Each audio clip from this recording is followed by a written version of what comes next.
আসসালামু আলাইকুম। এসএসসির কোচিং এর যারা, কি অবস্থা তোমাদের? সবাই ভালো আছো আশা করি। রসায়ন ধারাবাহিক ক্লাসের আজকে আমাদের আলোচনার বিষয় হচ্ছে অধ্যায় 3-এর এমসিকিউ। অলরেডি আমরা অধ্যায় 3-এর বই শেষ করে ফেলেছি। তাহলে আমরা অধ্যায় 3-এর এমসিকিউ শেষ করে ফেলি, তারপর আরেকটা ক্লাসে আমরা সিকিউ আলোচনা করে তারপর অধ্যায় 4-এ চলে যাব। বুঝা গেছে? তো আহ ইনশাআল্লাহ যা পড়াইতেছি এখান থেকে 100% কমেন্ট আসবে। তো আমরা শুরু করি ইনশাআল্লাহ। ওকে, দেখো এখানে প্রথম এমসিকিউটা একটু দেখে নাও। সেটা হচ্ছে, প্রকৃতিতে প্রাপ্ত মৌলের সংখ্যা কতটি? সেটা অলরেডি আমরা জানি। প্রকৃতিতে প্রাপ্ত বা প্রাকৃতিক মৌল হচ্ছে 98টি। আমরা অলরেডি বইয়ের মধ্যে দাগায়া দিছি।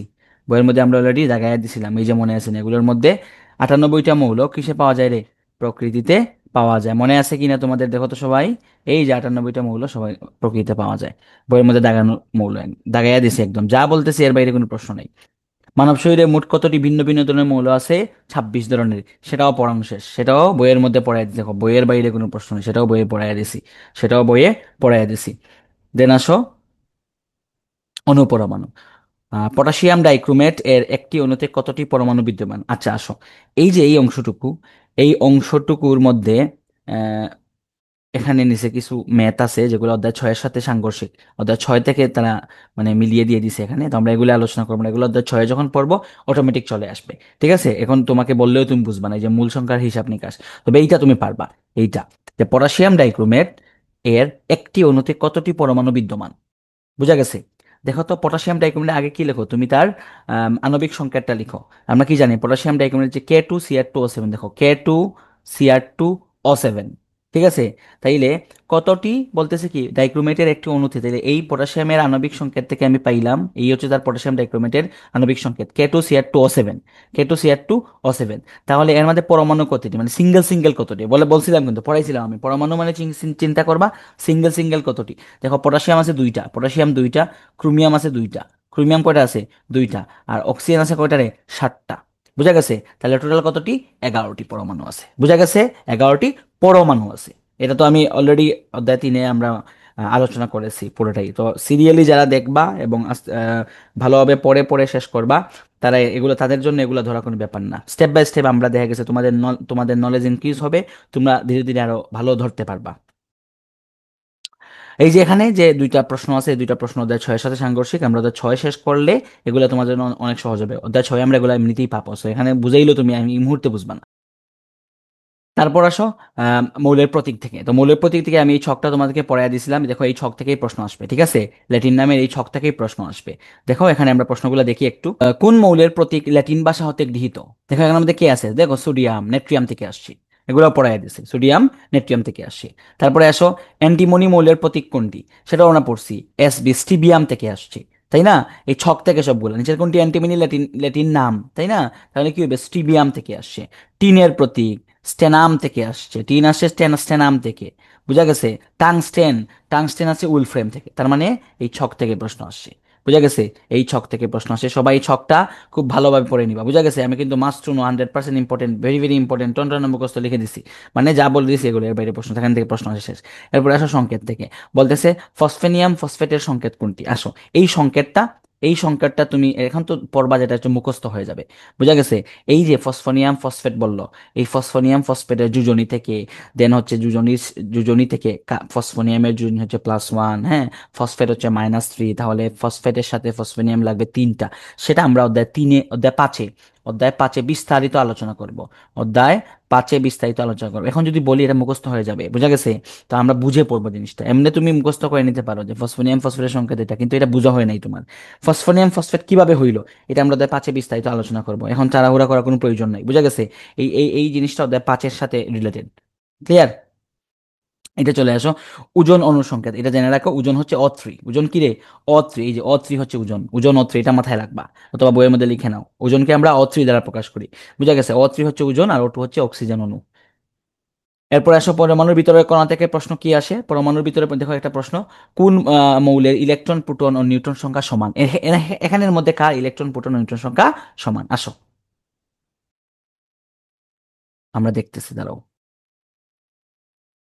দেখো এখানের মধ্যে একটা অপশনের মধ্যে আমরা পাইছি ক্যালসিয়াম। আমরা জানি ক্যালসিয়াম ক্যালসিয়ামের পারমাণবিক ভর সেটা হচ্ছে 40 এবং তার প্রোটন সংখ্যা বা পারমাণবিক সংখ্যা সেটা হচ্ছে 20। বুঝা গেছে? তাহলে এটা হচ্ছে ক্যালসিয়াম। তাহলে ক্যালসিয়ামের যদি আমরা এটা পড়ছি, কিন্তু আমরা কিন্তু বই যখন পড়াই দিছি তখন পড়াই দিছি, প্রোটন সংখ্যা যদি তার পারমাণবিক সংখ্যা যদি তার 20 হয়, তাহলে তার প্রোটন সংখ্যা কত রে? 20। তাহলে তার ইলেকট্রন সংখ্যা কত হবে বলো? 20। বুঝা গেছে? এবং তার নিউট্রন সংখ্যা কত হবে? তার ভর আছে 40, ভর 40, 40 মাইনাস প্রোটন 20 সমান সমান 20। তাহলে তার কি হইল দেখো, তার প্রোটনও হইল 20, ইলেকট্রনও হইল 20, তার নিউট্রনও হইল 20। ক্লিয়ার? শেষ। তাহলে এটা এখানে আনসার কি বলো? এখানে আনসারটা কোনটা হবে বলো তো? এখানে আনসারটা হবে ক্যালসিয়াম। কোন মৌলে ইলেকট্রন প্রোটন ও নিউট্রন সংখ্যা সমান? একই নিয়ম, একই নিয়ম। দেখো এই অক্সিজেনটা, কারণ অক্সিজেনের মধ্যে আমরা যদি দেখি, অক্সিজেন হচ্ছে কত রে? অক্সিজেন হচ্ছে, আমরা এখানে দেখি,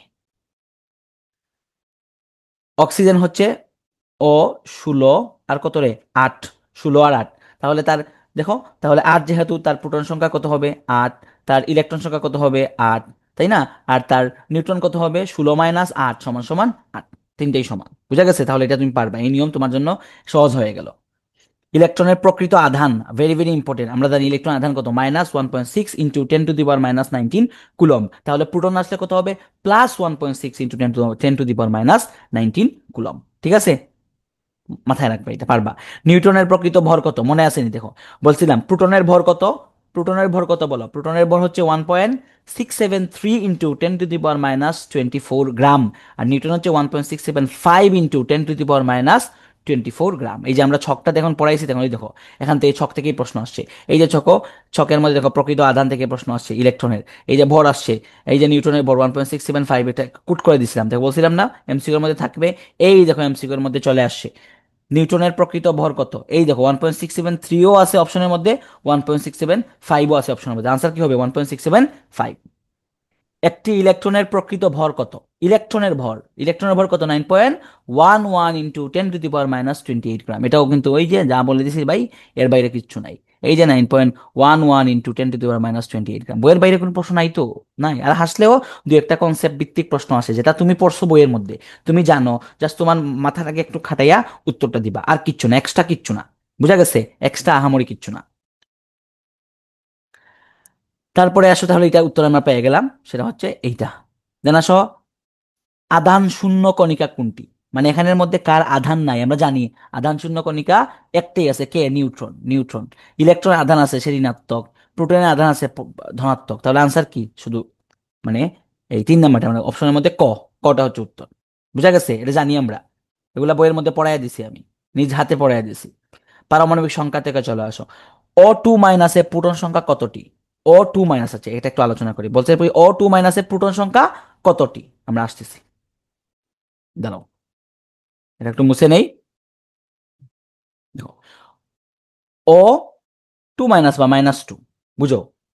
আর ধরো আমরা একটা এক্সাম্পল দিয়ে দিই, সোডিয়াম প্লাস।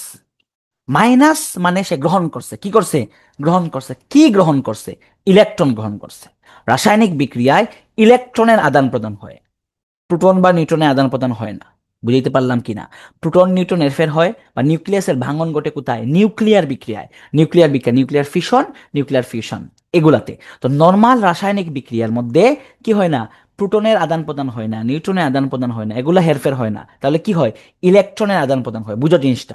তাহলে দেখো, নর্মালি অক্সিজেন হচ্ছে 8টা, তার পারমাণবিক সংখ্যা 8। তাহলে তার ইলেকট্রন সংখ্যা কতটি? 8টা। যখন অক্সিজেন 2 মাইনাস হইল, তাহলে তার ইলেকট্রন সংখ্যা হয়ে গেল 10টা। কতটি হইল? 10টা। তাহলে কি প্রোটন কি বাড়লো? ন, প্রোটন তো তার 8। প্রোটন তার যা আছে তা 8টা। নর্মালি এখানে তো শুধুমাত্র -2, মানে সে গ্রহণ করছে, কি গ্রহণ করছে? সে শুধু গ্রহণ করছে ইলেকট্রন, নট প্রোটন। শুধু ইলেকট্রন গ্রহণ করছে। তাহলে তার ইলেকট্রন হইল 10টা। তাহলে O2 মাইনাস চিন্তা যদি করি, তাহলে তার ইলেকট্রন হচ্ছে 10টা। তার প্রোটন কয়টা বলতো? তার প্রোটন তো তার নর্মালি আগের মতো, আগে যে তার 8টা ছিল প্রোটন, অক্সিজেন 8 না? অক্সিজেন যদি 8 হয়, তার নর্মালি আমরা কি জানি? নর্মালি ইলেকট্রন হচ্ছে 8টা, প্রোটন হচ্ছে 8টা, আর তার ভর হচ্ছে 16। তার ভর যদি 16 হয়, তাহলে নিউটন হবে 8টা। বুঝো জিনিসটা? নর্মালি। তাহলে এখানে -2 হওয়ার কারণে, মানে দুইটা ইলেকট্রন সে গ্রহণ করছে, দ্যাটস ওয়াই তার ইলেকট্রন হয়ে গেছে 10টা। কিন্তু তার প্রোটন 8টাই রয়ে গেল। তার নিউট্রন 8টাই রয়ে গেল। বুঝা গেছে? তাহলে প্রোটন কি 8টাই হবে O2 মাইনাসের। তাহলে তুমি এখানে দেখো উত্তরটা, কি বলতেছে? O2 মাইনাসে প্রোটন সংখ্যা কতটি? O2 মাইনাসে প্রোটন সংখ্যা 8টি। বুঝা গেছে? 10টি হবে না। ইলেকট্রন যদি বলতো O2 মাইনাসে ইলেকট্রন কতটি, ইলেকট্রন হবে 10টি। এখন আসো আরেকটা জিনিস, সোডিয়াম প্লাস বললাম, তাহলে মাইনাস মানে গ্রহণ করলো, আর সোডিয়াম প্লাস মানে ত্যাগ করলো, প্লাস মানে ত্যাগ করার পরে প্লাস হয়, তার মানে সোডিয়ামের, তাহলে এই সোডিয়াম প্লাসে ইলেকট্রন কতটা? 10টা। নর্মালি সোডিয়ামে ইলেকট্রন কতটা বলো তো ভাইয়া? নর্মালি সোডিয়ামে ইলেকট্রন হচ্ছে 11টা। কতটা? 11টা। কিন্তু এই সোডিয়াম প্লাসে তার ইলেকট্রন কয়টা? 10টা। কারণ একটা একটা ইলেকট্রন সে কি করেছে? ছেড়ে দিছে। বাট নর্মালি তার ইলেকট্রন 11টা ছিল, নর্মালি। তা তার প্রোটন কতটি ছিল? 11টাই ছিল। তাহলে তার প্রোটন 11ই ঠিক আছে। তো এখানের মধ্যেও তার প্রোটন 11 ঠিক আছে। প্রোটনের হেরফের হবে না, ইলেকট্রনের হেরফের হবে। তো মনে রাখো, প্লাস হইলে ছাড়বে আর মাইনাস হইলে গ্রহণ করবে। ক্লিয়ার? আশা করি এই টপিকটা তুমি বুঝেছো।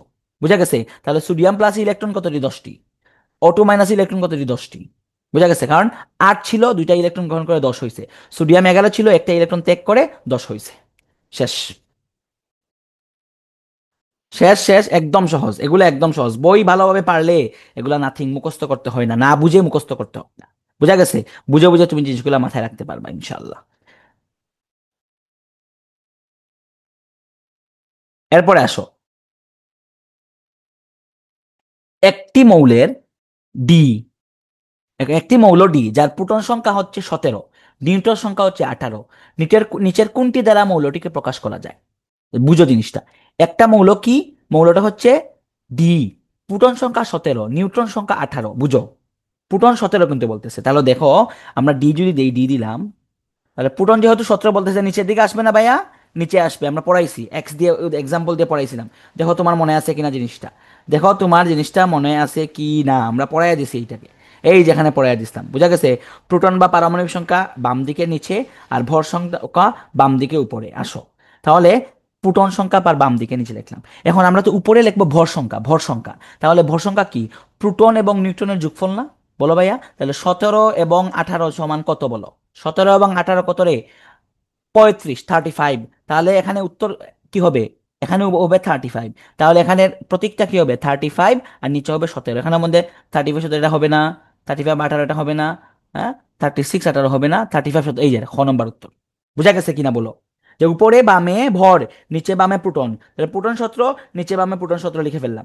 আর উপরে বামে আমরা তো এখানে ভর, ভর লিখতে হবে। তাহলে প্রোটন এবং নিউট্রন যোগ করেই যা পাবো এটি তো ভর। আমরা বলছি প্রোটন এবং নিউট্রনের যোগফলকে ভর সংখ্যা বলা হয়। বুঝা গেছে? মনে আছে কিনা? তাহলে উত্তর হবে এইটা। শেষ। একদম সহজ। তুমি যদি কনসেপ্ট ক্লিয়ার থাকে তোমার, তোমার যদি কনসেপ্ট ক্লিয়ার থাকে, তুমি ইজিলি, যে তার ব্যাখ্যা দিছে এখানে এগুলা, তোমার যদি কনসেপ্ট ক্লিয়ার থাকে, বইটা ভালোভাবে বুঝো, বুঝে বুঝে পড়ো, তোমার জন্য কেমিস্ট্রি কোনো ব্যাপার না। বুঝে বুঝে পড়ো, বারবার বলতেছি। মুখস্থ করবা, প্র্যাকটিস, যা বলবা বারবার প্র্যাকটিস করে করে হয়ে যাচ্ছে, এটা মুখস্থ হয়েছে আলটিমেটলি। একটু পেঁচাইয়া দিলে তুমি আর পারবা না। আর তোমার কনসেপ্ট ঠিক আছে, এনি কোয়েশ্চন তোমার জন্য কোনো ব্যাপারই না। আমি আমি বিশ্বাস করি, তুমি আমার সাথে ফুল প্লেলিস্ট শেষ করো, MCQ 25-এ 25 হবে তোমার ইনশাল্লাহ। এখন আসো, পরেরটা আমরা দেখি একটু, হ্যাঁ। কোন মৌলের পরমাণুতে নিউট্রন নেই? মানে কার নিউট্রন নেই?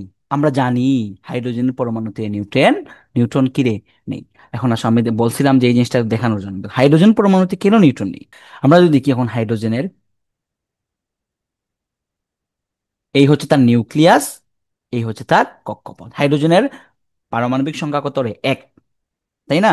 হাইড্রোজেনের পারমাণবিক সংখ্যা 1, তার ভর সংখ্যা 1 আমরা জানি। তাহলে তার ইলেকট্রন সংখ্যা কত? 1। তাহলে তার প্রোটন সংখ্যা কত হবে? ইলেকট্রন যদি 1, তাহলে তার প্রোটন সংখ্যাও 1। তাহলে তার নিউট্রন সংখ্যা কত?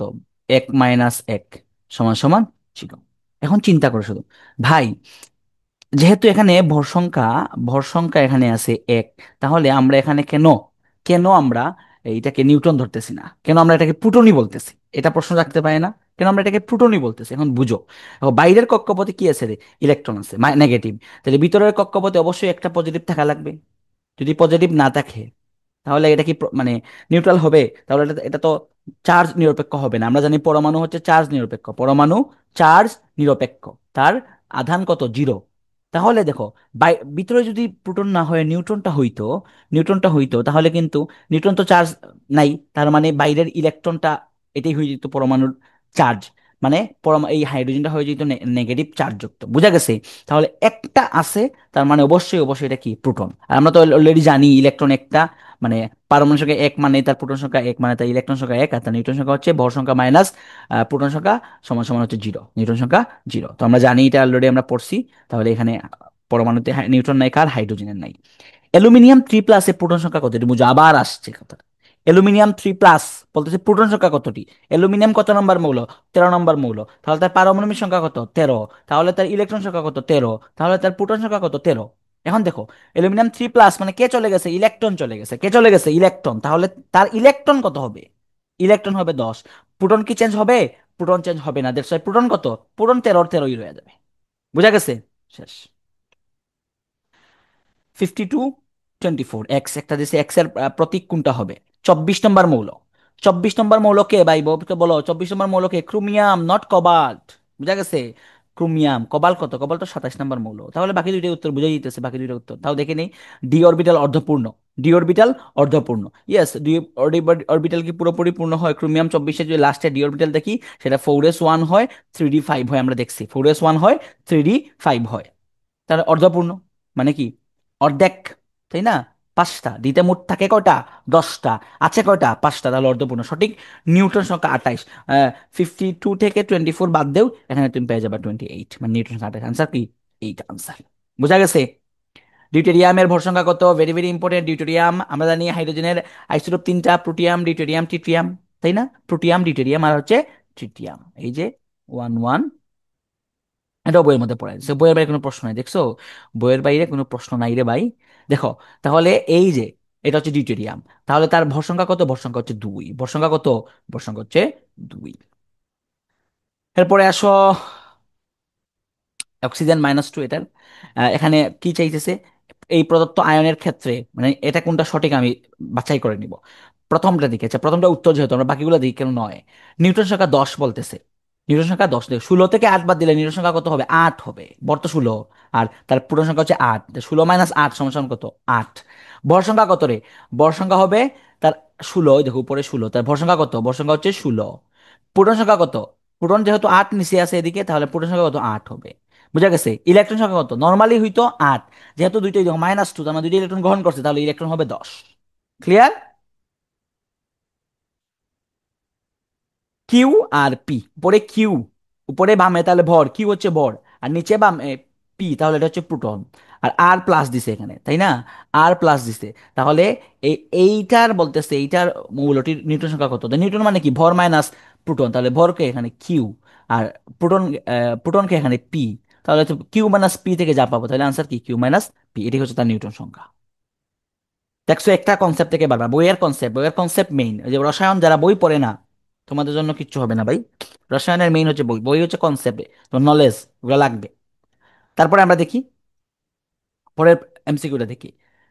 আহ, বুঝা দিতেছে না। 56, হ্যাঁ 56 এখানে। 56 উপরে, আর হচ্ছে নিচে হচ্ছে 26। নিচে হচ্ছে 26, আর হচ্ছে Fe2+, Fe2+। আসো, তার ভর সংখ্যা 56। ইয়েস, ভর সংখ্যা 56, ঠিক আছে। 56 উপরে না, ভর সংখ্যা 56, ঠিক আছে। দেন হাসো, তার ইলেকট্রন সংখ্যা, ইলেকট্রন সংখ্যা 26, সেটাও ঠিক আছে। নিচে বামে না প্রোটন সংখ্যা 26, পারমাণবিক সংখ্যা 26, তাহলে ইলেকট্রন সংখ্যাও 26 হবে। তার নিউটন সংখ্যা 30। 56, ওয়েট কাহিনী আছে। Fe2+ তো, Fe2+ তো, Fe2+ যেহেতু, তাহলে এখানে কি হবে বলো? Fe2+ যেহেতু, তাহলে এর মাঝে গাফলা আছে। Fe2+ যেহেতু, তার মানে এখানে অলরেডি দুইটা ইলেকট্রন সে ছেড়ে দিছে। তাহলে 26-এর পরিবর্তিতে এখানে ইলেকট্রন সংখ্যা হবে 24। ঠিক আছে? ইলেকট্রন সংখ্যা কত হবে? 24। তাহলে 2 নম্বরটা ভুল, 2 নম্বরটা ভুল হবে। 3 নম্বরটা সঠিক হবে। 56 থেকে তুমি 26 বাদ দেও, পেয়ে যাবা 30। তাহলে আনসার হবে 1 ও 3। 1 ও 3 কোনটা, কোন অপশনে আছে? এখানে আছে। বুঝা গেছে? এই যেখানে খেয়াল করতে হবে যে Fe2+ আছে, এখানে Fe2+ আছে। তার মানে দুইটা ইলেকট্রন ছেড়ে দিছে। ইলেকট্রন তো নর্মালি 26টা, আর দুইটা ইলেকট্রন ছেড়ে দেওয়ার পরে হয়ে গেল 24টা। তারপর এখানে আসো, সেম নিয়মের ম্যাথ আমি আর আর এখানে সময় নিচ্ছি না। দেখো 27, এখানে 13, ভর সংখ্যা 27 সঠিক। ভর সংখ্যা 27 সঠিক। ইলেকট্রন সংখ্যা 13। ইলেকট্রন এই অ্যালুমিনিয়াম 3+ তো তিনটা ছেড়ে দিছে, তো তাহলে ইলেকট্রন সংখ্যা 10 হবে এখানে। নিউটন সংখ্যা 14, 27 থেকে 13 বাদে 14, আনসার 1 ও 3। আনসার 1 ও 3। আর এখানে সময় নেই। পরমাণু মডেলে চলে আসো। রাদারফোর্ড পরমাণু মডেল কত সালে দেওয়া হয়েছে?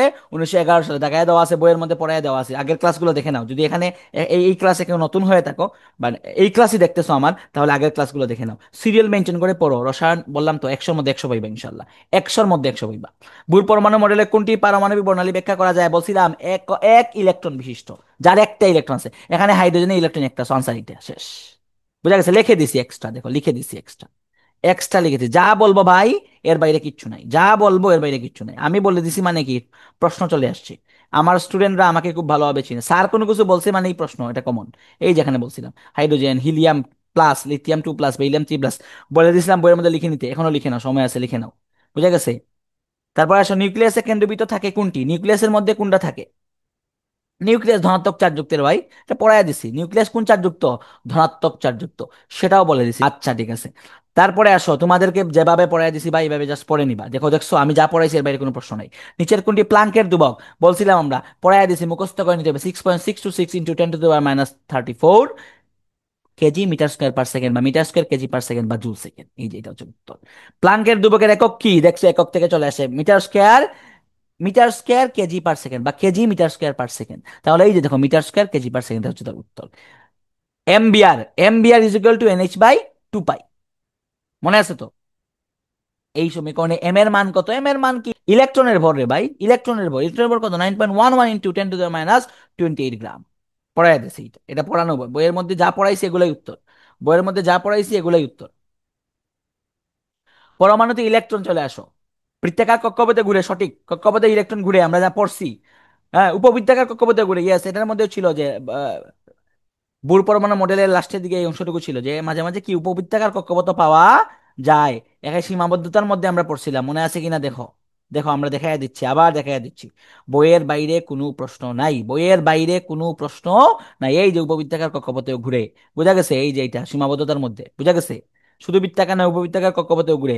কেন্দ্রমুখী বলয় বিভাগে সঠিক আনসার 1 2 3, আনসার 1 2 3। দেখছো, বইয়ের বাইরে কোনো প্রশ্ন নেই। তারপরে আসো, আহ এটা স্কুলের প্রশ্ন, স্কুলের প্রশ্ন তো আর পড়া লাগবে না, স্কিপ করো, আমরা বোর্ডে গুলো ভালোভাবে দেখি। বুঝা গেছে? ওই একই নিয়মের প্রশ্ন, আমরা একটু সময় কম নিচ্ছি, কুইকলি আগাই, একই নিয়মের ম্যাথ। বুঝা গেছে? তারপরে আসো, এম শক্তি স্তরে সর্বোচ্চ, এম শক্তি স্তরে সর্বোচ্চ কতটি ইলেকট্রন থাকতে পারে? বলো। KLM, KLM, এম মানে কত? 3 নাম্বার। এম মানে কত? 3 নাম্বার, KLM। আসো, তাহলে আমরা কি বলছিলাম? প্রধান শক্তি স্তরে সর্বোচ্চ ইলেকট্রন ধারণ ক্ষমতা 2n²। কি আছিল বলো? 2n²। তাহলে 2 × m মানে কত? 3। এম মানে কত? 3। 3² মানে কত? 2 × 9 সমান 18টি। কতটি? 18টি। পড়াইয়া দিছে, এগুলা পড়াইয়া দেওয়া শেষ। প্রধান শক্তি স্তরে সর্বোচ্চ ইলেকট্রন ধারণ ক্ষমতা হচ্ছে 2n²।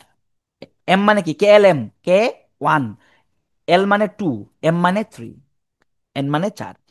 কপারের এন কক্ষপথে কতটি ইলেকট্রন আছে? Very very important, yes, this is very very important প্রশ্ন, কনসেপচুয়াল প্রশ্ন। কপারের এন কক্ষপথ, KLMN, KLMN, বুঝার চেষ্টা করো। তাহলে KLMN বললে আমরা, এন মানে কি? চতুর্থ শক্তি স্তর। আমি কপারটা দেখাই দিই, যদিও অনেকে হয়তো জানো জিনিসটা, আমরা অনেকে হয়তো বুঝে ফেলছে, বুদ্ধিমান বুদ্ধিমতীরা অলরেডি বুঝে ফেলছে যে এটা কিভাবে উত্তরটা হইতেছে। তাহলে আগে আমরা কপারে ইলেকট্রন বিন্যাসটা করি। কপার 29 নম্বর মৌল, 1s2, 2s2, 2p6, 3s2, 3p6, 4s1, sorry একটু দাঁড়াও, মুছে ফেলি। 4s1, আর কি হবে? 3d10 হবে। মনে আছে নি? মনে, এটা হচ্ছে কপারে ইলেকট্রন বিন্যাস হচ্ছে ব্যতিক্রম, দ্যাটস ওয়াই 4s1 হয়, 3d10 হয়। বুঝা গেছে? অর্ধপূর্ণ এবং পূর্ণ অবস্থা অধিক স্থিতিশীল, এটাও ক্লাসে আলোচনা হয়েছে। ঠিক আছে? তাহলে দেখো এখানে, এই দেখো আমরা যখন আলাদা করি, এই হচ্ছে তার প্রথম শক্তি স্তর মানে কে শেল, এই হচ্ছে তার দ্বিতীয় শক্তি স্তর মানে এল শেল, এই হচ্ছে তার তৃতীয় শক্তি স্তর, এই যেগুলা, এই তিনটা, এইটা এইটা আর এইটা, এটা হচ্ছে এম শেল। আর এইটা হচ্ছে তার এন শেল, চতুর্থ শক্তি স্তর, এন শেল। তার চতুর্থ শক্তি স্তর কয়টা আছে? একটা আছে। কয়টা আছে রে ভাই? একটা আছে। এই যে দেখো, তাহলে উত্তর কত? কপালের এন কক্ষপথে কত ইলেকট্রন আছে? একটা ইলেকট্রন আছে। আয়রনের এম শেল, তাহলে এই ঠিক তেমনি আয়রনের এম শেল মানে KLM, তৃতীয় শক্তি স্তর। আসো, আয়রনে আগে কি করতে হবে? ইলেকট্রন বিন্যাসটা করে নিতে হবে, আয়রনের ইলেকট্রন বিন্যাসটা করে নিতে হবে। আসো আমরা আয়রনের ইলেকট্রন বিন্যাস করে নিই, এটা মুছে নেই। আয়রনের ইলেকট্রন বিন্যাস, আয়রন কত নম্বর মৌল বলো? আয়রন 26 নম্বর মৌল। আয়রন কত নম্বর মৌল? 26। 1s2, 2s2, 2p6, 3s2, 3p6, 4s2, 3d6। M shell বলতেছে, দেখো আয়রনের কোন শেল বলতেছে, এম শেল মানে তৃতীয়, কে এল এম, তৃতীয় শক্তি স্তর। তৃতীয় কোনটা আছে ভাই দেখো তো এখানে, এই দুইটা, এই দুইটার লগে এইটা। তাহলে এখানে কয়টা আছে বলো, আটটা। এখানে কয়টা আছে, ছয়টা। আট ছয় 14টা। আনসার কত, 14। শেষ। দেখছো দেখছো, ইলেকট্রন বিন্যাস যদি পারো তুমি, এগুলা তোমার জন্য নাথিং, এগুলা কি তোমার জন্য একদম নাথিং। বুঝা গেছে? নেক্সট কোয়েশ্চনে আমরা চলে যাই। এই যে দেখো, ম্যাঙ্গানিজ, ম্যাঙ্গানিজ 25, দেন হচ্ছে ম্যাঙ্গানিজ 2+ দেওয়া আছে। কত দেওয়া আছে, 2+ দেওয়া আছে। 2+ কি না, বুঝাই দিতেছে না, আচ্ছা।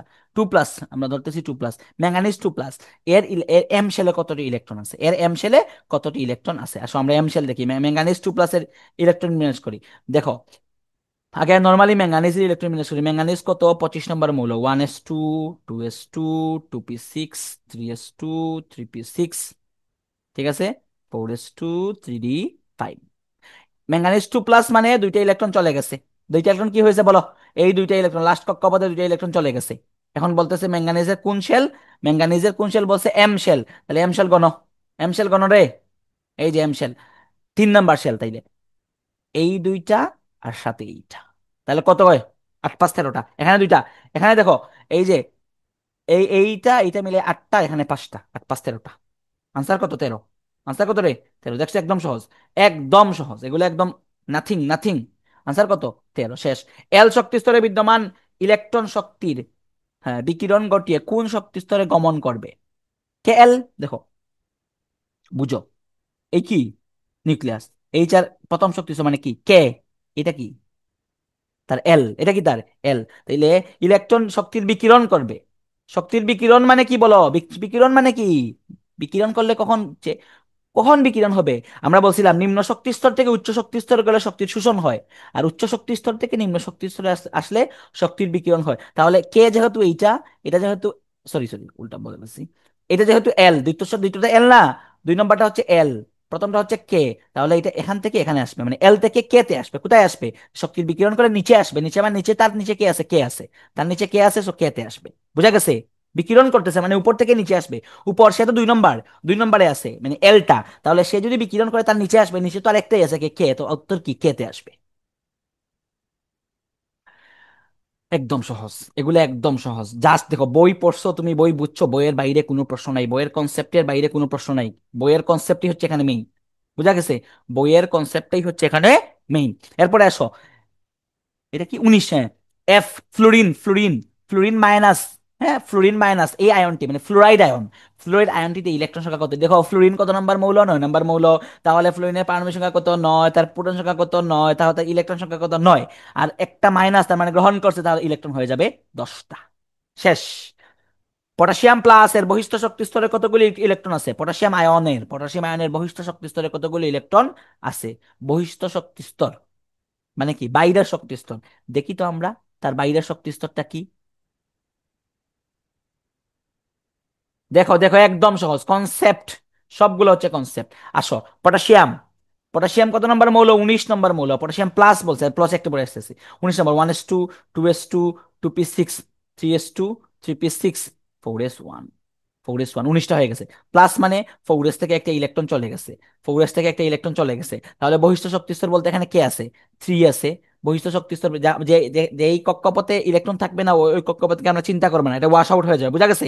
তাহলে চতুর্থ শক্তিস্তর নাই, এটা আউট হয়ে গেছে, নাই তো। তাহলে তৃতীয় শক্তিস্তর হচ্ছে লাস্ট কক্ষপথ। ঠিক আছে, লাস্ট কক্ষপথে কটা আছে, 2 আর 6 8টা। আনসার কত, 8। শেষ উত্তর।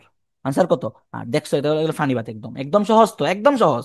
আরে আমি যা পড়াইছি এর বাইরে কোনো উত্তর নেই, এর বাইরে কোনো প্রশ্নই নাই। আসো, কোন অরবিটালে ইলেকট্রন আগে প্রবেশ করবে। কি বলছিলাম, n+l এর মান, n+l এর মান যার ছোট সেটাতে আগে, n+l এর মান যার বড় সেটাতে পড়ে। আসো, n+l হিসাব করো, 4d, তাহলে 4+2, 4+2, ডি এর মান, ডি এর ক্ষেত্রে এল এর মান কত, 2, তাহলে কত, 6। 5s, তাহলে 5+0 সমান সমান কত, 5। 4f মানে 4+3, এফ এর ক্ষেত্রে এল এর মান 3, এটা তো পড়াই দিছে, এগুলো মুখস্থ করে নাও। তাহলে কত, এখানে কত, 7, এখানে কত হবে, 7 হবে। কত হবে বলো, 7 হবে। 5p, 5+1 সমান সমান হবে 6। ঠিক আছে, তাহলে এখানের মধ্যে কার n+l এর মান ছোট, এই যে এইটার 5s, এই ছোট, সেটা আগে ইলেকট্রন যাবে। শেষ। n-1 d 10, ns1 ইলেকট্রন বিন্যাসের নিয়ম মেনে চলে কোনটি। ইলেকট্রন বিন্যাসের নিয়ম মেনে চলে কোনটি? দেখো, তাহলে একটাই তো বুঝতে পারতেছো যে NS1 মানে কি, এস এ আগে কি হইছে, টু ফিল আপ না হয়ে একটা হইছে এবং তারপরে ডিতে গেছে। তাহলে এটা তো মাথায় আছে, এখানে কি, এখানে দেখো সবগুলা ডি ব্লক মৌলগুলাই আছে এখানে। তাহলে আমি আজ জিনিসটা বিস্তারিত আসতেছি। তাহলে এখানে তো ব্যতিক্রম, এটা তো বুঝতে পারতেছে।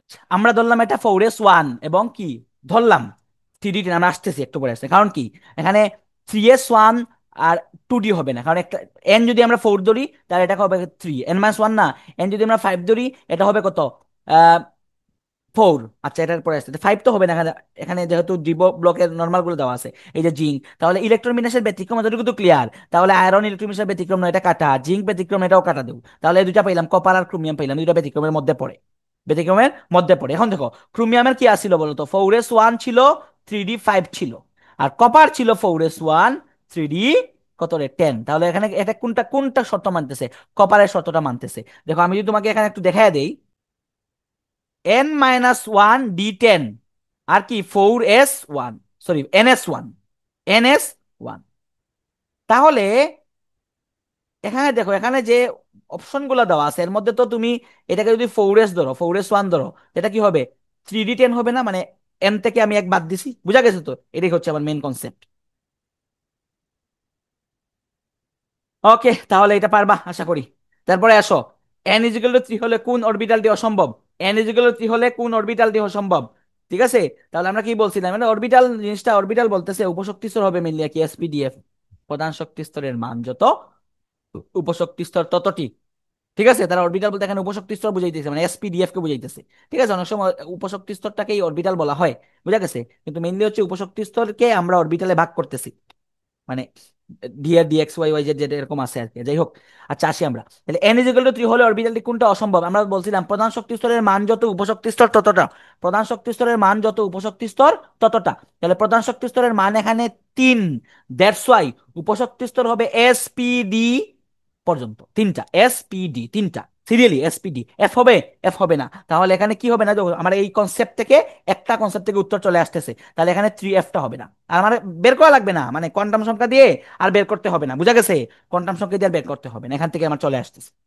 ঠিক আছে, আবার যদি আমি আরেকভাবে চিন্তা করি, সেটা কিভাবে আসবে দেখো, n = যেহেতু 3 আছে, তার মানে এল এর মান কত হবে, 0 1 2, 0 মানে S, 1 মানে P, 2 মানে D, শেষ। এফ হবে না, এফ হবে না। আসো তারপরে আবার দেখো, আমরা 4 ধরবো। তাহলে দেখো এখানে NS2 মানে ধরলাম আমরা 4s2, কি ধরলাম 4s2, আর n-1, তাহলে n যদি 4 হয় 3 হবে, 3d3, 3d3 হবে।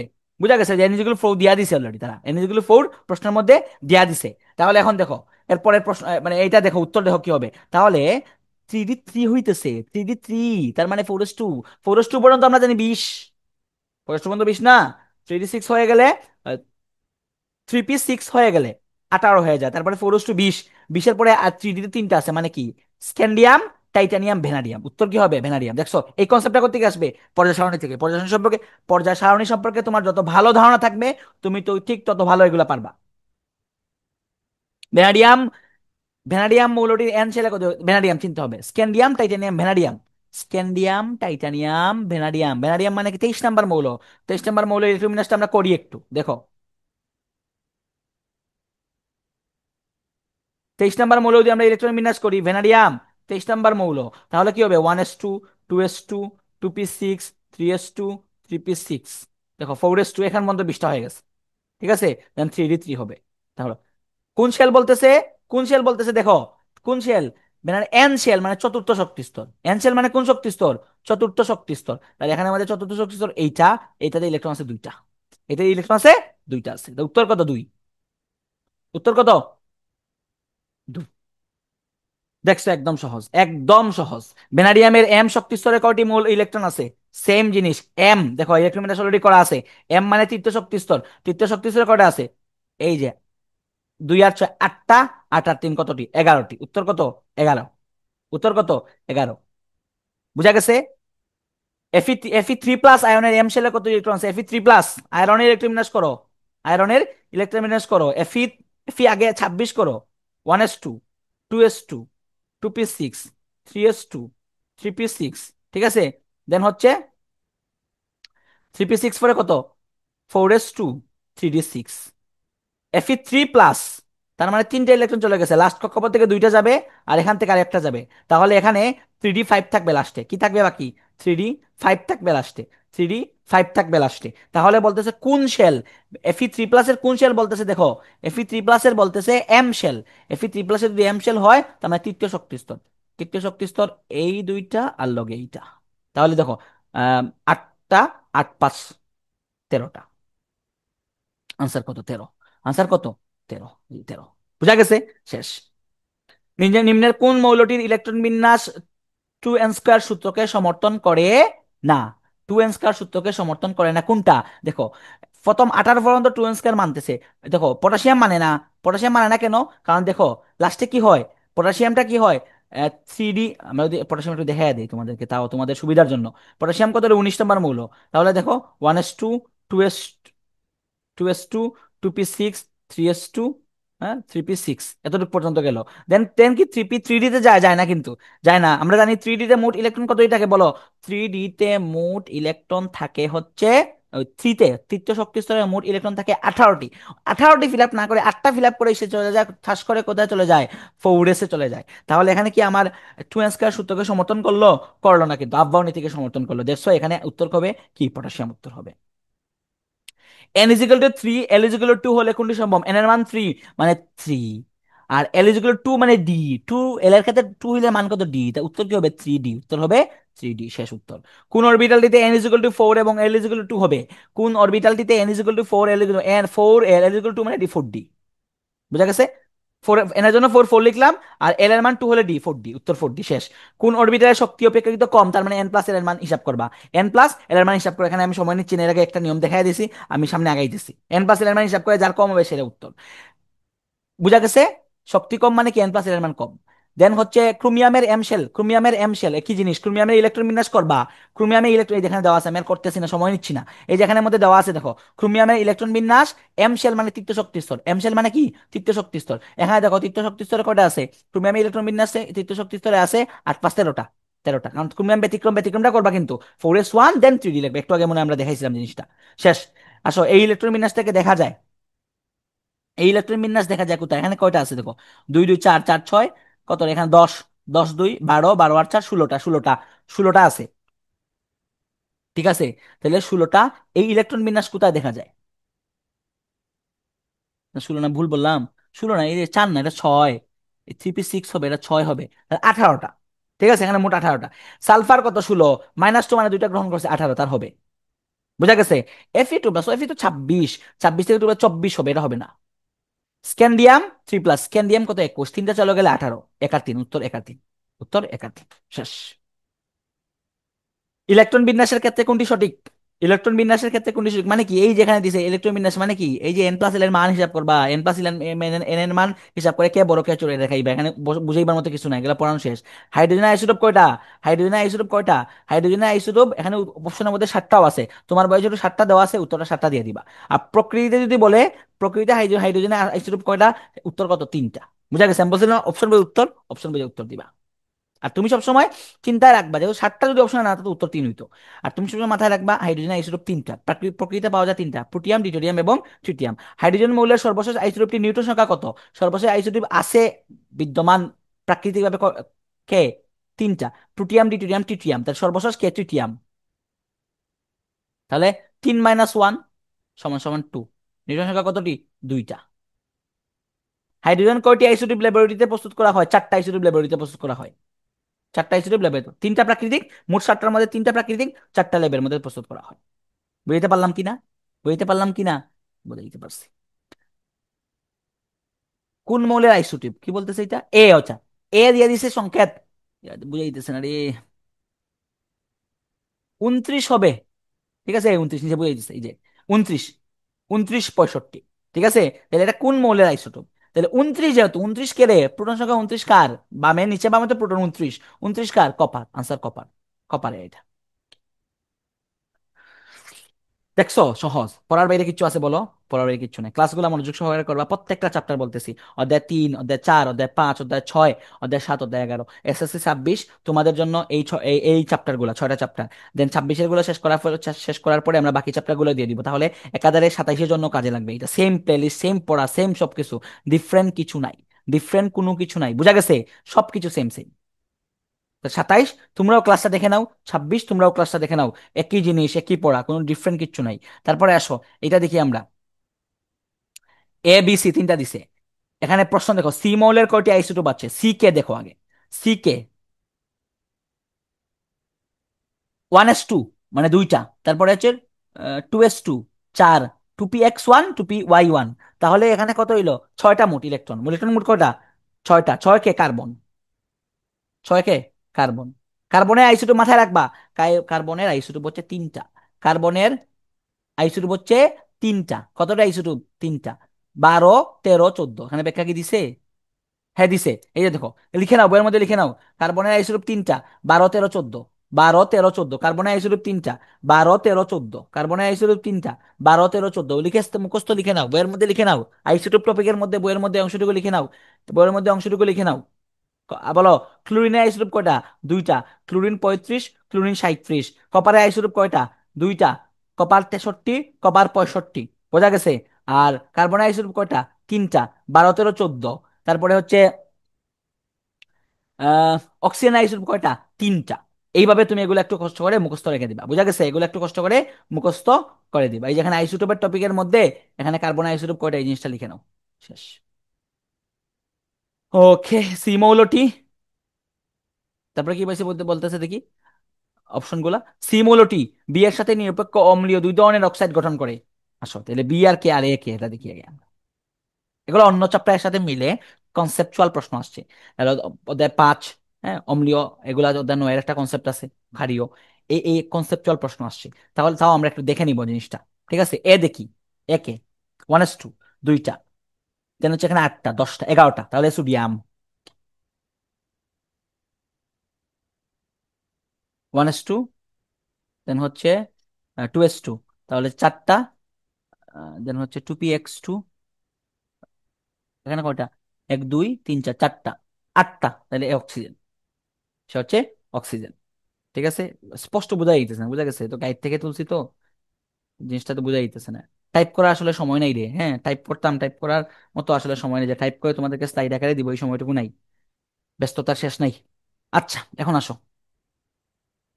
তাহলে বি এর সাথে নিরপেক্ষ এবং অম্লীয় দুই ধরনের অক্সাইড গঠন করতে পারে। কার্বন অক্সিজেনের সাথে মিলে বি হচ্ছে অক্সিজেন, বি হচ্ছে অক্সিজেন। অক্সিজেনের সাথে মিলে সে কার্বন মনোক্সাইড এবং কার্বন ডাইঅক্সাইড দুইটা যৌগ গঠন করতে পারে। কার্বন ডাইঅক্সাইড হচ্ছে অম্লীয়, লিখে নাও। আর কার্বন মনোক্সাইড হচ্ছে নিরপেক্ষ, লিখে নাও। তাহলে প্রথমটা সঠিক, প্রথমটা সঠিক।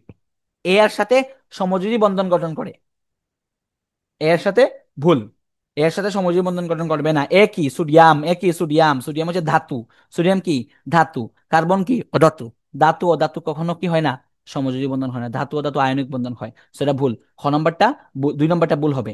তারপরে 3 নম্বরে আসো। সি বিভিন্ন দৈর্ঘ্যের শিকল, ইয়েস, সি বিভিন্ন দৈর্ঘ্যের শিকল তৈরি করতে পারে। কার্বন বিভিন্ন ধরনের শিকল করতে পারে, হীরক, গ্রাফাইট, আরো বিভিন্ন ধরনের তার কি আছে, বহুরূপ আছে, বুঝা গেছে?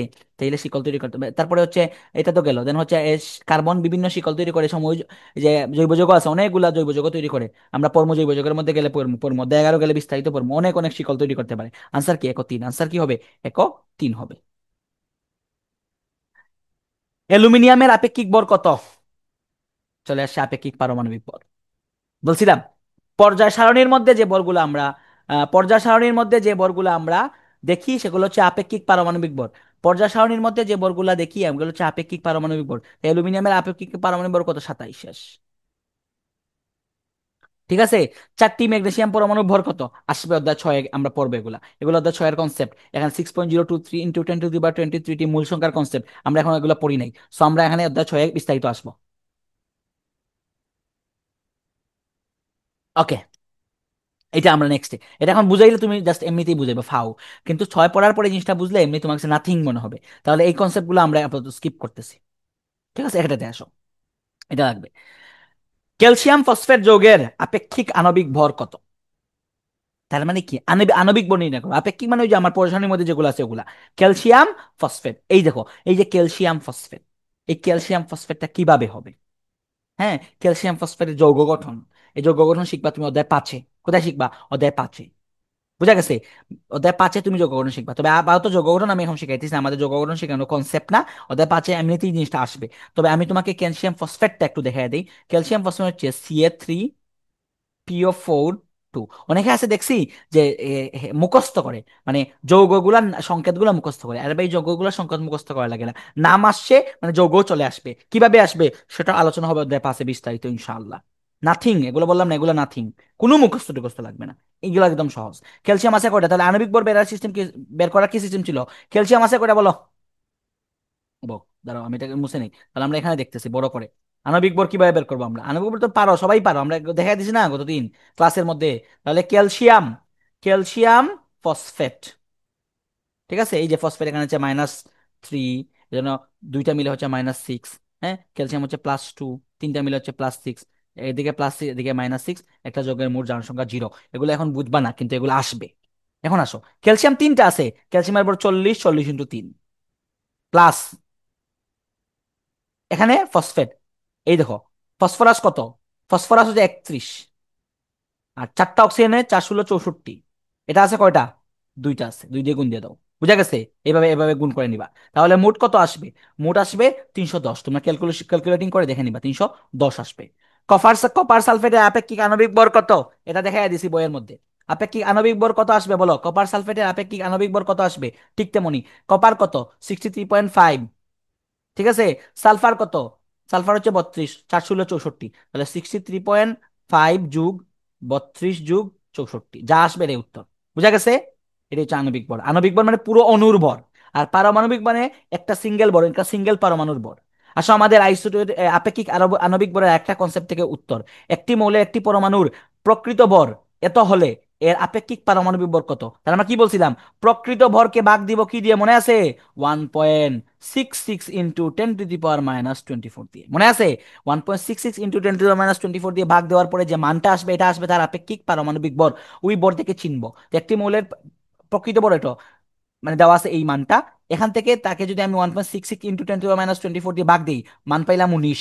19, তাহলে 19 কার আপেক্ষিক পারমাণবিক ভর বলো? ফ্লুরিনের। আমি এখান থেকে শনাক্তকরণও করতে পারবো, এখান থেকে আমরা শনাক্তকরণও করতে পারবো। তারপরে আসো পরের প্রশ্ন, এখানে সেম প্রশ্ন। আমি এখানে যাইতেছি না, হ্যাঁ? এখানে আমি যাইতেছি না, তাও আমি একটু বলে দিচ্ছি। দেখো, একটি মৌলের একটি পরমাণুর ভর অত, তাহলে তার আপেক্ষিক পারমাণবিক ভর কত? তো সেম, এটাকে ভাগ দিব 1.66 ইন্টু 10⁻⁻24 দিয়ে। দেখছো এখানে আহামরি বলার বলার মতো কিছু নাই। তারপরে আসো, এই প্রশ্নটার মধ্যে আসো। এক্স একটি মৌল যার পারমাণবিক ভর 24, মৌলটির একটি পরমাণুর ভর অত গ্রাম। তাহলে বলো, এক্স মৌলটির দ্বি উপশক্তি স্তরে কয়টি ইলেকট্রন বিদ্যমান? আগে তো এক্স শনাক্তকরণ করতে হবে, তাই না? তাহলে এক্স দ্বি উপশক্তি স্তর বলতেছে, তাহলে দ্বি উপশক্তি স্তরে কয়টি ইলেকট্রন আছে? তাহলে তার পারমাণবিক ভর 24 দেওয়া আছে, তাহলে তার ইলেকট্রন কতটি? 24টি। তার ইলেকট্রন বিন্যাস করে দিব। তার ইলেকট্রন বিন্যাস করে নিলে আমরা পাবো 24 নম্বরকে ক্রোমিয়াম। আমরা জানি ক্রোমিয়ামের কি হয়, দেখো মনে আছে কিনা দেখো। ক্রোমিয়ামের লাস্টে হয় 4s1 3d5 হয়, মনে আছে? 4s1 3d5। তাহলে তার ডি উপশক্তি স্তর বা ডি উপস্তরে কয়টা, কয়টা ইলেকট্রন আছে? 5টা ইলেকট্রন আছে। এই দেখো আমার ক্রোমিয়াম ইলেকট্রন বিন্যাস। এখন আসো, নিউটন কত? তো নিউটন কত হইলে আমার কি ভর লাগবে না? ভর লাগবে। ভর মাইনাস প্রোটন, প্রোটন তো 24 দেওয়া আছে, তার নিউটন তার ভর লাগবে। ভর কি? এই যে তার একটি পরমাণুর ভর দেওয়া আছে, এটাকে ভাগ দিব 1.66 ইন্টু 10⁻24 দিয়ে। এই যে ভাগ দিছে, ভাগ দেওয়ার পরে দেখো, ভাগ দেওয়ার পরে এখানে মান পাইলো কত? 52। তাহলে এই 52 থেকে এখন 24 বাদ দিলে যে মান আসবে এটা হচ্ছে তার নিউটন। দেখছো কত কনসেপচুয়াল প্রশ্ন? এটা কনসেপচুয়াল প্রশ্ন। দেখো এটা কোথায় আসছে? বিকার্নিসেস নুন স্কুল এন্ড কলেজে আসছে। তাহলে দেখো, এটা কিন্তু ইম্পর্টেন্ট, হ্যাঁ, এটা কিন্তু একটা ইম্পর্টেন্ট প্রশ্ন। কিন্তু এটা কনসেপ্ট, এই কনসেপ্টগুলো আমরা পড়ছি, আমরা পড়ছি। বুঝা গেছে? এই কনসেপ্টটা আমরা পড়ছি বইয়ের মধ্যে সুন্দর করে, সুন্দর করে। আপেক্ষিক পারমাণবিক ভর আমি একটু সময় নিয়ে সুন্দর করে তোমাদেরকে বুঝাই দিছি। দেখো, এই যে এখানে এখানে মনে আছে কিনা দেখো, মনে আছে? একটি পরমাণুর ভর বা প্রকৃত ভরকে আমরা ভাগ দিব তার 1.66 ইন্টু 10⁻24 দিয়ে, মনে আছে? শেষ। তেজস্ক্রিয়তা, আমাদের শেষের দিকে চলে আসছি। দেখছো? বলো, বলো তো। এমন কোনো প্রশ্ন পাইলা যে প্রশ্নটা আমার অধ্যায়ের পড়ানোর বাইরে প্রশ্ন আসবে না, কোনো চ্যাপ্টার থেকে আসবে না। যে কয়টা প্রশ্ন পাইলা অন্য অধ্যায়ের সাথে রিলেটেড, আমি অন্য অধ্যায়ের সাথে অন্য অধ্যায় পড়ানোর পরে তোমার কাছে এইগুলা নাথিং মনে হবে, বললাম তো নাথিং মনে হবে একদম। রোগাক্রান্ত স্থানের ছবি তো উঠাতে দাগাইয়া দিছি রে ভাই, টেকনিশিয়াম 99 দাগাইয়া দিছি, দেখো বলছিলাম এমসিকিউর জন্য লাগবে, দাসো তেজস্ক্রিয়তা বলছিলাম এমসিকিউর জন্য লাগবে, পরে নিবা যা বলবো ভাইয়া, এর বাইরে কোনো প্রশ্ন নাই, এর বাইরে কোনো প্রশ্ন নাই। রোগাক্রান্ত স্থানের ছবি তুলতে টেকনিশিয়াম 99 পড়াইয়া দিছি কিনা দেখো, পড়াইয়া দিছি কিনা দেখাই, পড়াইয়া দিছি। দেন পরের পর টেকনিশিয়াম 99 আইসিএর লাইফ টাইম কত, 6 ঘন্টা, দেখো দাগাইয়া দিছি কিনা, দাগাইয়া দিছি কিনা দেখো, এমসিকিউ পাশে লিখে দিছি কিনা দেখো। একদম যা বলছি তা, এর বাইরে কোনো প্রশ্ন নাই, আমি তো বললাম আমি যা বলবো এর বাইরে কোনো প্রশ্ন নাই, 100% কমন। হাড়ের ব্যথার চিকিৎসায় কোন আইসিইউ ব্যবহার করা হয়, এটা তোমার বইয়ে নাই, এটা জায়গায় বইয়ের মধ্যে লিখে নাও। হাড়ের ব্যথার চিকিৎসায় কোন আইসিইউ ব্যবহার করা হয়, স্ট্রনশিয়াম, তোমার বইয়ে নাই, এটা লিখে নাও, লিখে নাও, বইয়ের মধ্যে লিখে নাও, বইয়ের মধ্যে লিখে নাও। বুঝা গেছে? থাইরয়েড ক্যান্সার কোষ ধ্বংস করার জন্য নিম্নের কোন আইসিইউ ব্যবহার করা হয়, আয়োডিন 131, দাগাইয়া দিছি, বইয়ের মধ্যে আছে, স্পষ্ট দাগাইয়া দিছি, স্পষ্ট দাগাইয়া দিছি, এই যে দেখো স্পষ্ট এমসিকিউর জন্য দাগাইয়া দিছি। বুঝা গেছে? যা বলছি ভাই এর বাইরে কিছু নাই। এই টপিক থেকে প্রশ্ন আসতেছে মানে এই টপিকটা যা দাগাইয়া দিছি পড়ে নিবা। রক্তের লিউকেমিয়া রোগের চিকিৎসা ফসফরাস 32 দাগাইয়া দিছি, দেখো বলার মতো কিছু নাই। তেজস্ক্রিয় আইসোটোপ ব্যবহার করে জমিতে কোন মৌলগুলোর পরিমাণ জানা যায়, নাইট্রোজেন ফসফরাস, দেখো এইখানের মধ্যে আমি একটা লাইনে দাগাইয়া দিছিলাম, দেখো একটা লাইনে দাগাইয়া দিছিলাম, এটাই প্রশ্ন। বললাম না ভাই, যা বলবো এগুলাই প্রশ্ন, যা বলবো এগুলাই প্রশ্ন, এর বাইরে কোনো প্রশ্ন নাই। বুঝা গেছে? আমরা 100% কমন প্রশ্ন ফাঁস তো, আমি কি বলি, প্রশ্ন ফাঁস হয়ে গেছে কেমিস্ট্রি, তুমি জাস্ট খালি উত্তর দিয়ে আসবা, তুমি শুধু উত্তর দিয়ে আসবা, প্রশ্ন ফাঁস হয়ে গেছে, আমার সাথে ক্লাস করছো মানে কি, প্রশ্ন তুমি পেয়ে গেছো, আগে প্রশ্ন পেয়ে গেছো। বুঝা গেছে? উদ্ভিদ কিভাবে বেড়ে ওঠে তা জানতে ব্যবহৃত হয় কোনটি, ফসফরাস 32, ফসফরাস 32 বইয়ের মধ্যে লিখে নাও, বইয়ের মধ্যে লিখে নাও। তারপরে আসো, ফসফরাস 32 ব্যবহৃত হয় রক্তের লিউকিমিয়া রোগের চিকিৎসায়, সঠিক। উদ্ভিদ বেড়ে ওঠা, ওই যে দেখলাম বেড়ে ওঠা থেকে এদিকে প্রশ্ন আসতে পারে এখান থেকে। ঠিক আছে, তাহলে উদ্ভিদ বেড়ে উঠতে ফসফরাস 32, এটা একটু দেখায় নাও। হাড়ের ব্যথার চিকিৎসা নৌ, হাড়ের ব্যথার চিকিৎসা এটা না, হাড়ের ব্যথার চিকিৎসায় দেখো বইয়ের মধ্যে লিখে নাও, হাড়ের ব্যথার চিকিৎসা হচ্ছে স্ট্রনশিয়াম 89, লিখে নাও বইয়ের মধ্যে, বইয়ের মধ্যে লিখে নাও, বলতেছি বারবার বলতেছি, বইয়ের মধ্যে লিখে নাও, যা বলতেছি এর বাইরে কোনো প্রশ্ন নাই, যা বলতেছি এর বাইরে কোনো প্রশ্ন নাই। ক্যান্সার নিরাময়ে কোনটি ব্যবহৃত হয়, ক্যান্সার নিরাময়ে কোবাল্ট 60, ইয়েস। হ্যাঁ, iodine thyroid cancer, yes. Iridium, এটাও ব্যবহৃত হয়। ঠিক আছে, এটাও ব্যবহৃত হয়, কিন্তু কাহিনী হচ্ছে ইরিডিয়ামেরটা তোমার বইয়ে দেওয়া নাই। ঠিক আছে, উচ্চতর বই থেকে আনা হয়েছে এটা। ঠিক আছে, তো কষ্ট কষ্ট করে একটু কষ্ট করে মুখস্থ করে নিবা, এই তো শেষ, এমসিকিউ শেষ। যা বললাম এর বাইরে কোনো প্রশ্ন নাই, যা এভাবে পড়ে নিবা, বই ভালোভাবে পড়বা, এমসিকিউ পড়বা। নেক্সট ক্লাসে আমরা সিকিউ নিয়ে আলোচনা করতেছি। সবাই ভালো থাকো, আসসালামু আলাইকুম ওয়া রাহমাতুল্লাহি ওয়া বারাকাতুহু।